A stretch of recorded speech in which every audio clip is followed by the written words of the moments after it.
Less luggage more comfort എന്നത് റെയിൽവേയുടെ മാത്രം മുദ്രാവാക്യമല്ല, അത് ജീവിതത്തിന്റെ കൂടി ഒരു സൂത്രവാക്യമാണ്. ജീവിതയാത്ര എളുപ്പമാകണമെങ്കിൽ വികാരങ്ങളാകുന്ന ലഗേജ് കുറക്കണം. അപ്പോഴേ മനസ്സ് ശാന്തമാവൂ.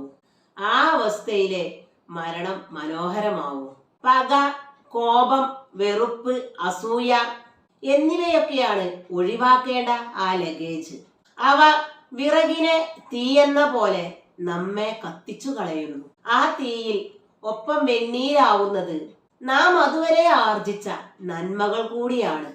ഒരു പാത്രം പാലിൽ വീണ ഒരു തുള്ളി നീലം പോലെ അത് മൊത്തം പാലിനെ ദുഷിപ്പിക്കുന്നു. എങ്ങനെ ലഗേജ് ഒഴിവാക്കാം? വിദേശയാത്രകളിൽ കണക്കിലേറെ ലഗേജ് കൊണ്ടുപോവാതിരിക്കാൻ നാം എത്രമാത്രം ശ്രദ്ധിക്കാറുണ്ട്. അത് കൗണ്ടറിലിരിക്കുന്ന ആളെ അല്ലെങ്കിൽ നിയമത്തെ പേടിച്ചിട്ടാണ്. അതുപോലെ നമ്മുടെ ജീവിതത്തിലെ എല്ലാ പ്രവൃത്തികൾക്കും ഒരു നാൾ ഒരാളോട് നാം കണക്ക് ബോധിപ്പിക്കേണ്ടതുണ്ട് എന്ന ബോധം മനസ്സിലുണ്ടായാൽ മതി. അത് ദൈവത്തോടായാലും സ്വന്തം മനസാക്ഷിയോടായാലും ശരി.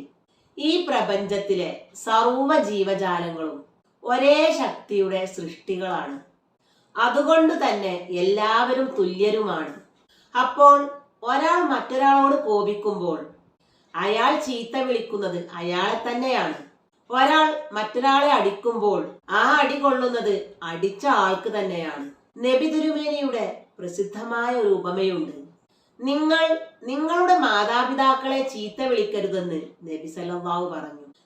ഞങ്ങളുടെ മാതാപിതാക്കളെ ചീത്ത വിളിക്കുമോ എന്ന് സംശയിച്ച അവരോട് നബി പറഞ്ഞത് ഇങ്ങനെയാണ്: നിങ്ങൾ മറ്റൊരാളുടെ മാതാപിതാക്കളെ ചീത്ത വിളിക്കുമ്പോൾ അയാൾ നിങ്ങളുടെ മാതാപിതാക്കളെയും ചീത്ത വിളിക്കും. അങ്ങനെ നിങ്ങൾ കാരണമായി നിങ്ങളുടെ മാതാപിതാക്കൾ ചീത്ത കേൾക്കേണ്ടി വരുന്നു. അതിനാൽ ദുഷ്ചിന്തകളിൽ നിന്ന്, പ്രവർത്തികളിൽ നിന്ന്, സംസാരങ്ങളിൽ നിന്ന് പോലും നാം ഒഴിവാകുക. ഒരു ഉറുമ്പിനെ പോലും വെറുതെ ദ്രോഹിക്കാതിരിക്കുക. ആർക്കും ഉപകാരം ചെയ്തില്ലെങ്കിലും ഉപദ്രവം ചെയ്യാതിരിക്കുക. ജീവിതയാത്രയിലെ അനാവശ്യ ഭാരങ്ങൾ ഒഴിവാക്കുക. ജനിച്ചാൽ മരിക്കുമെങ്കിൽ പിന്നെ മരണത്തെ പേടിച്ചിട്ട് എന്ത് കാര്യം? ആ പേടി കൂടി നാം സഹിക്കണം എന്നല്ലാതെ അത് നിഴലിനെ പിടിക്കാൻ നോക്കുന്നത് പോലെ, സൂര്യനെ പഴം മുറം കൊണ്ട് മറക്കാൻ ശ്രമിക്കുന്നത് പോലെ എത്രമേൽ വിഡ്ഢിത്തരമാണ്. വെണ്ണയിൽ നിന്ന് മുടിനാരെടുക്കുന്നത് പോലെയാവണം നമ്മുടെ മരണം. അല്ലാതെ കെട്ടുപിണഞ്ഞ നൂല് അഴിച്ചെടുക്കുന്നത് പോലെയാവരുത്.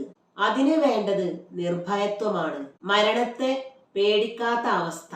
ആ അവസ്ഥയിൽ എത്തണമെങ്കിൽ മരണത്തെക്കുറിച്ചുള്ള യഥാർത്ഥ ബോധം, തിരിച്ചറിവ് നമുക്കുണ്ടാവണം. അതുണ്ടായിക്കഴിഞ്ഞാൽ മരണം പോലും മനോഹരമാവും. അങ്ങനെ വരുമ്പോൾ മരണം നമ്മളെ നോക്കി പുഞ്ചിരിക്കും.